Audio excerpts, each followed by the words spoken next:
trời mưa quá. Hello, chào mọi người. Chào các bạn nhé. Chào các bạn quay trở lại video mới của mình các bạn nhé. Hôm nay trời mưa thế nhỉ. Hôm nay là đây. Nhà mình sẽ chuẩn bị đi đám cưới ở trên nha các bạn nhé. Một làng khác nha các bạn nhé. Đấy. Nói chung là ở trên khá là cao, khá là xa các bạn nhé. Ok. Nhưng mà chuẩn bị đi là trời mưa rồi các bạn ạ. Đấy. Hôm nay trời sáng nay trời tự nhiên nó lại mưa phùn to các bạn nhé. Đấy. Vợ chồng mình con sẽ đi đám cưới các bạn. Hôm nay là mình sẽ đi quay một số hình ảnh ở trên đám cưới cho cả nhà theo dõi nhá. Ok, mời các bạn theo dõi nhá. Hôm nay là cô dâu chú rể là khá là trẻ các bạn nhé. Cô dâu tầm 14 gì đấy nhé. Chú rể thì mình chưa rõ, chắc là tầm 17 gì đấy nhá. Ok, mình sẽ ghi hình cô dâu và chú rể cho các bạn theo dõi nhá. Mời các bạn theo dõi hành trình của mình nhá. Trời mưa quá các bạn. Trời mưa quá này, phải mặc cái áo mưa này nhá. Đấy. Mấy các bạn theo dõi nhá. Bây giờ đi đấy.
Ok, chào các bạn nhá. Đấy, anh em đang đến nha.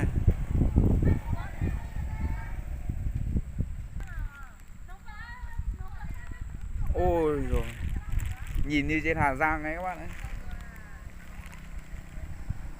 Lúc nãy là trời mưa các bạn ạ. Trời mưa, bây giờ là trời không mưa, nhiều mây sương mù các bạn. Mình đang có mặt ở trên làng này rất là cao luôn các bạn. Quả làng này nằm trên quả đồi nhá. Đây, chỗ mặt các bạn, này là cái sân bóng các bạn ạ. Sân bóng là của người dân làm này các bạn. Cái làng là ở bên dưới. Tí mình sẽ đi cái đường này xuống nhá. Đi cái đường này xuống dưới các bạn nhé. Xuống dưới làng. Cái làng ở ngay dưới kia thôi các bạn nhé. Sát đến rồi. Đấy.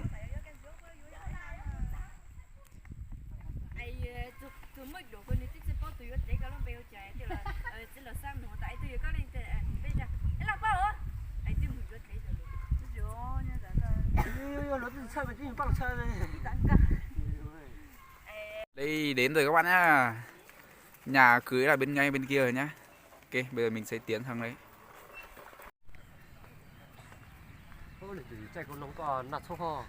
Đến rồi các bạn. Đoạn này mình để xe đi bộ nhá, đến rồi.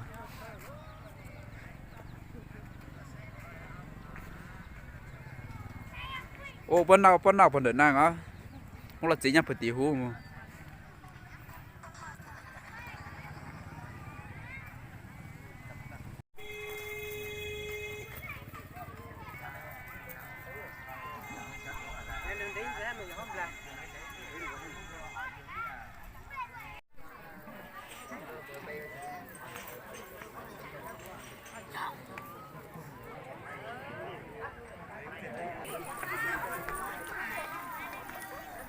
Bây giờ đi tìm khu nhà bếp các bạn á. Xem nhà bếp đâu. Sẽ có món xem có món thịt trâu gì không nhá. Ồ, dưới này đông lắm ạ. Dưới này đông lắm.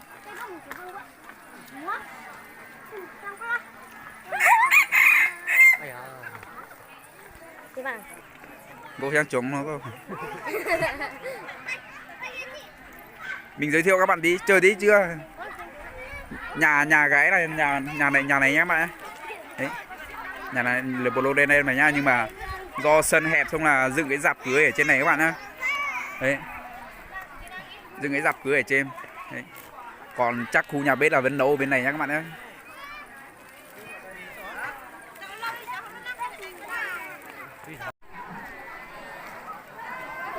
Bên đây không thấy mở nhạc gì nhỉ? Không mở nhạc cũng được, đỡ dính.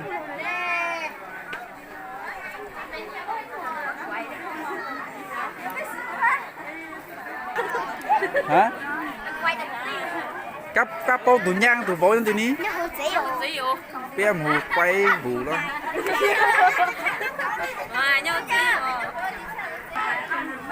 Ô hôm nay đông phết này. Hôm nay cái làng này chắc cũng đông lắm.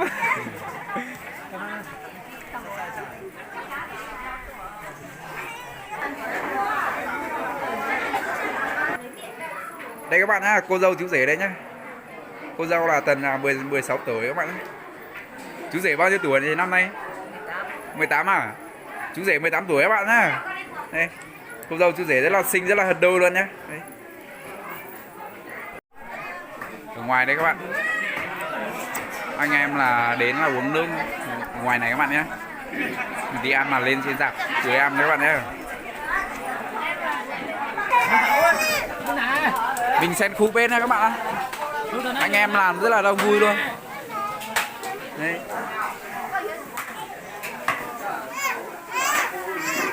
Đang làm nước chén các bạn nhé. Anh đang làm nước chén à? Rồi. Rang một tí hạt tiêu vào nhá, trời nè. Nó tổ à? Tôi ném vào nhá.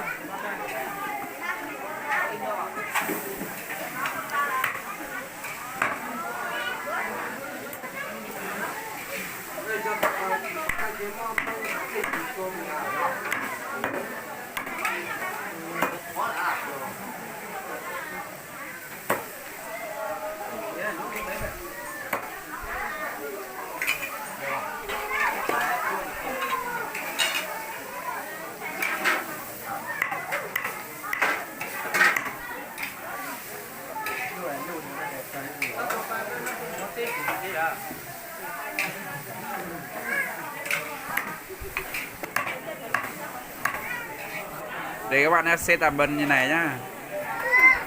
Mình vẫn chưa biết là có những món gì nhá. Tí mình sẽ review cho các bạn theo dõi nhá.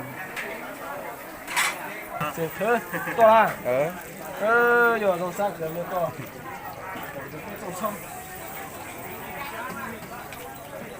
Giờ mấy cái to là to thế. vào mà to. Đây một chậu đây các bạn. Một chậu mì tôm với trứng nha các bạn nhá. Với mỡ. Với mỡ à? Mỡ gì? Làm mỡ lận đấy. Vâng. Băm cả hành nữa sao các bạn nhá. Đây cuốn hành nem nhá.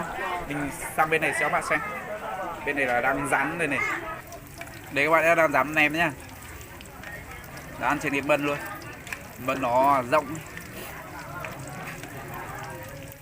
Bên kia nữa các bạn nhé.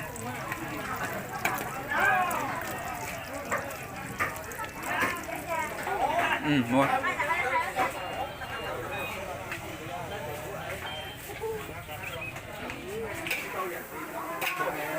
Đang xào thịt đấy các bạn.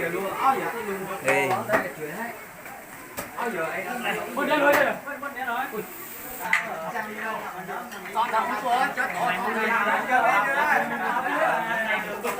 Ở ngay trong này toàn là các đầu bên nhá. Toàn là đội làm bên nha các bạn nhé.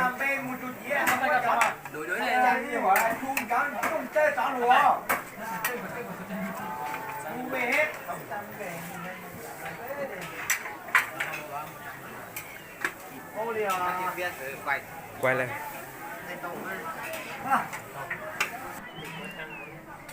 Đây các bạn, rạp cưới là ở trên kia. Dựng cái rạp cưới ở trên có cái sân rộng.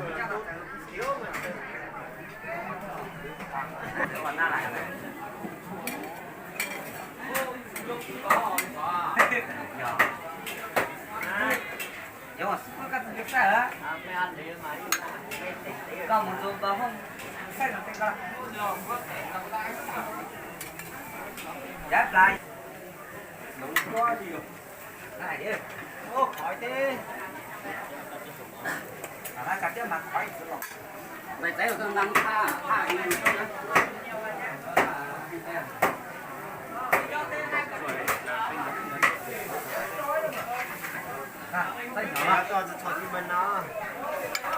đó có cô dâu chú rể đây các bạn nhá. Đấy, cô dâu chú rể đấy.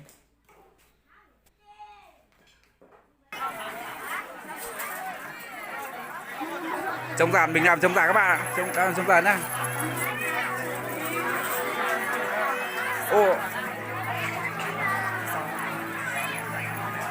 Đang vào rất là đông luôn.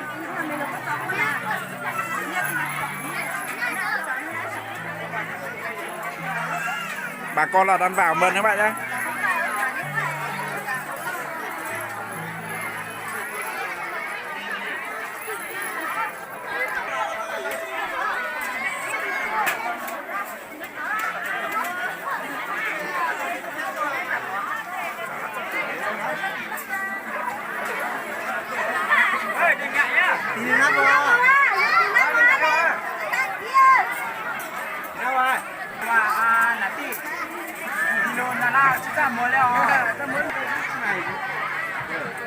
Rồi chú rể. hai đứa một cái này Đây bạn bè này đến chụp ảnh các bạn nhé.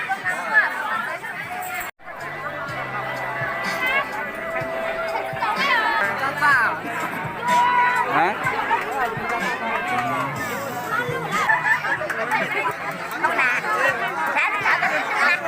Itu lu lebih mana? Lu lebih mana?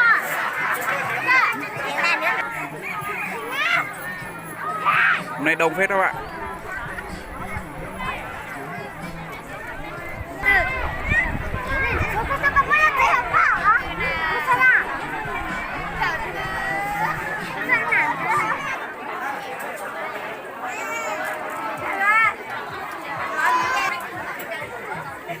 Bà đang dừng như找别人。但是打这个老狼啊，cái à Về lò lò. Lò lò. Lò lò theo phần nụm đi biết nào. Đây các bạn anh em mình ngồi bên này. Anh em mình ngồi bên này nha. không thấy tỉnh này Đây là nem nha các bạn nha. Gà đây. Đồ với rán với lại là lòng gà nha. Đây thịt nướng này các bạn. bữa ca rượu đây các bạn ơi. Đây 2K đây chứ. 2K luôn. Anh em mình thoải mái mà đổ đúng không? 4K đấy không phải bạn 2K đâu. Cần đây đây các bạn. Mấy màu đây? Mình thấy là 3 màu chứ. 4 màu. 4 đúng rồi 4 màu. 4 màu. 3 màu đúng không màu? 3 màu. Màu nào này cả màu nào hơi đẩn tí. gọi là hơi đen đen 3 màu nói chung là 3 màu nhá bạn nhé. Có trứng này. 4K rượu. Chỉ mỗi người 1K rồi.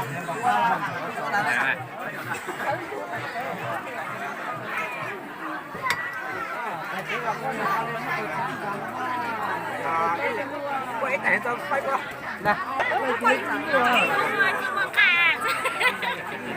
那人可以这么干了。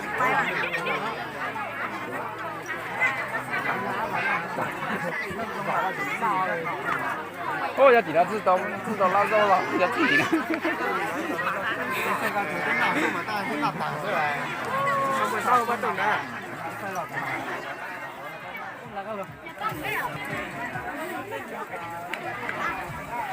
có lẽ Đó, phá tới mua từ mua dưới giờ lại sẽ tao mua từ luôn đó. Báo từ. Ồ. Có là bắt đi nào. Cái này à. mình chắn à Năm giờ à. Chớ. Cái này là hàng tới mình chỉ sáng qua đến qua này hả? Này nhá. Anh em mình ngồi bên này nhá. Mời các bạn nha, bây giờ là thủ tục thôi.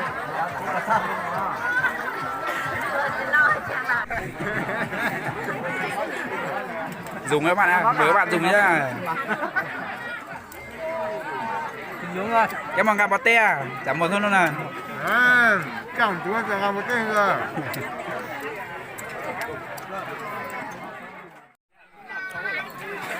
Hello các bạn đấy, mần mình ăn xong rồi nhá. Đấy.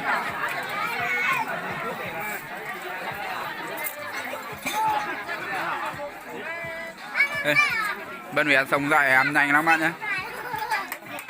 Chốm thì là không nhậu nhẹt nhưng ăn rất là nhanh các bạn. Đấy.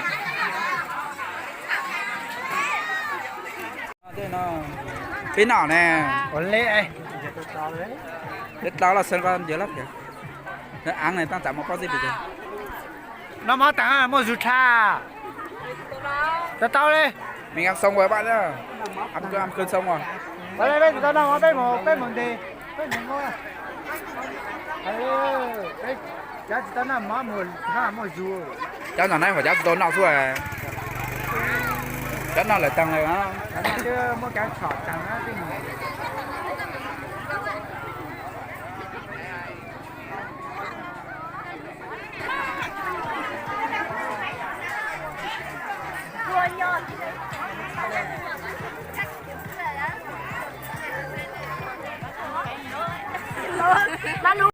Hello các bạn. Lúc đây ăn cơm xong rồi các bạn. Ăn cơm xong là rủ mấy anh em mà lên trên đồi luôn. Đây nằm quả đồi các bạn ấy, sân bóng này nằm trên quả đồi rất cao luôn. Hai bên góc và chỗ này nhằm bóng rất là xa luôn các bạn. Nhá. Bên dưới này rất là dốc nhá. Đây là toàn anh em trong làng mình các bạn nhé. Một xíu là sẽ đo bóng với đội trên làn này các bạn nhé. Ok. Bây giờ ăn cơm rất là no luôn mà lên đây luôn nha các bạn nhé. Thanh nhìn là ăn cơm xong rồi lên chảy rất là khỏe luôn. Đấy. Đây là lượt 2 các bạn nhé. Đây là ăn lượt 2. Lúc đấy đợt mình ăn là ăn lượt đầu nhé. Đây, lúc đấy ăn lượt đầu, bây giờ ăn lượt 2 rất là đông luôn. Hôm nay rất là tràn bần các bạn nhé. Đấy. Bà con là vẫn năm chờ vẫn chưa có mần này vẫn chưa có cơn các bạn ấy. Tỉnh lên trai. Rau kéo đấy là ai?